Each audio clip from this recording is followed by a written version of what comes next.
माल छोड़े चले जा रहे हैं। हाँ, मैंने कल एक चीज़ पूछी थी कि एचडीएफसी बैंक को देख के वो गाना याद आ गया, एक हमसे का भूल हुई, जो ये सज़ा हमको मिली, क्योंकि पहले एफआईआर माल बेच रहे थे भाई। एफआईआर ने माल बेचा तभी तो वो एमएससीआई में एंट्री का स्कोप खुला।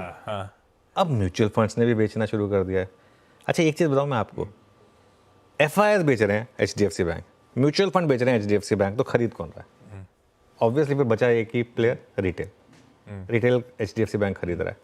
और मेरा ये मानना है कि पिछले 4 साल में रिटेल ने जो खरीदा है वो गोल्ड बनाया आगे जाकर। तो ये लास्ट दौर चल रहा है एचडीएफसी बैंक की अंडर परफॉर्मेंस का। जब सब बेचना शुरू कर देते हैं तभी अब सब थक हार के उसको बेच रहे हैं। मतलब अब म्यूचुअल फंड ने बेचना शुरू कर दिया। सोचिए, कभी किसी ने सोचा था कि म्यूचुअल फंड एचडीएफसी बैंक बेचना शुरू कर दे। अच्छा, म्यूचुअल फंड के ऊपर भी प्रेशर है। आप पूछेंगे क्या प्रेशर? ये है कि आप परफॉर्मेंस नहीं आएगी ना अगर आप एचडीएफसी बैंक लेके बैठे रहेंगे। आप कहने को कह सकते हैं कि हमारा पोर्टफोलियो जो है बहुत स्ट्रांग है। उसको जो आप पैसा दे रहे हैं ना, वो आपको पोर्टफोलियो स्ट्रांग करके पैसा नहीं दे रहा है, वो आपको पैसा दे रहा है कि मुझे रिटर्न जनरेट करके दो। अब वो रिटर्न आप कहीं से भी रिटर्न जनरेट करके दो, उससे फर्क नहीं पड़ता उसको। तो इसके लिए तो म्यूचुअल फंड ने 8,200 करोड़ के करीब बेचे, 5 करोड़ शेयर बिके हैं एचडीएफसी बैंक के। 41 में से 23 म्यूचुअल फंड ने एचडीएफसी बैंक के शेयर्स बेचे हैं अगस्त में, और क्वांट म्यूचुअल फंड ने तो पूरा खाली कर दिया। ठीक है, तो पता नहीं, मतलब बहुत इंटरेस्टिंग है। तो फिर प्रशांत जैन जैसा कन्विक्शन हो, आप सरकारी बैंक लेके बैठे रहे, अंडर परफॉर्म करते रहे, जब चले तो सारा कोर्स करेक्ट कर गया। वो आशीष, वो टाइम दूसरा था। या तो उस तरह कन्विक्शन बना हुआ। बिल्कुल, देखिए मैं कहता हूँ कि वो टाइम दूसरा था। पता नहीं मुझे प्रशांत जी भी इस मार्केट में वो कन्विक्शन रख पाते या नहीं रख पाते। वो वाली मार्केट जो थी ना, वो डिफरेंट थी। उस मार्केट में ऐसा नहीं था कि आपको हर महीने मैसिव रिटर्न जनरेट हो रहे थे। तो उस समय भले फिर भी थोड़ा सा आप एक बार के लिए कह सकते थे कि नहीं ठीक है, फाइनली रिटर्न आएगा। ये वाली मार्केट डिफरेंट है। ये मार्केट ऐसी है ना, इसमें लोगों को आदत लग गई है, मतलब 20-25% रिटर्न्स की पर ईयर मिनिमम, मतलब कंजर्वेटिव बेसिस पर।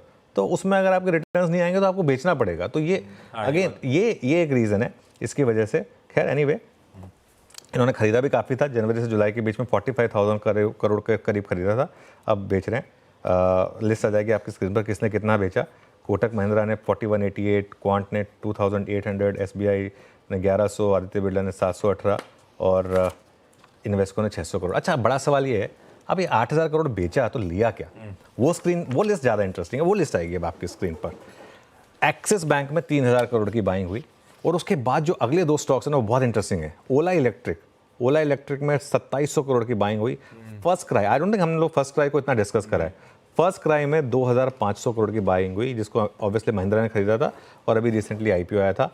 और 2 स्टॉक्स जो मेरे काफ़ी फेवरेट रहे हैं, कई बार बिग स्टॉक्स में आए हैं, जोमेटो और इंडिगो। इस लेवल पर भी जोमेटो और इंडिगो यहाँ पर बाइंग हुई है, तो ये काफ़ी इंटरेस्टिंग है। अच्छा, एचडीएफसी बैंक इकलौता स्टॉक नहीं जो एफआईआर ने बेचा, बाकी स्टॉक्स में भी थोड़ी सी सेलिंग आई।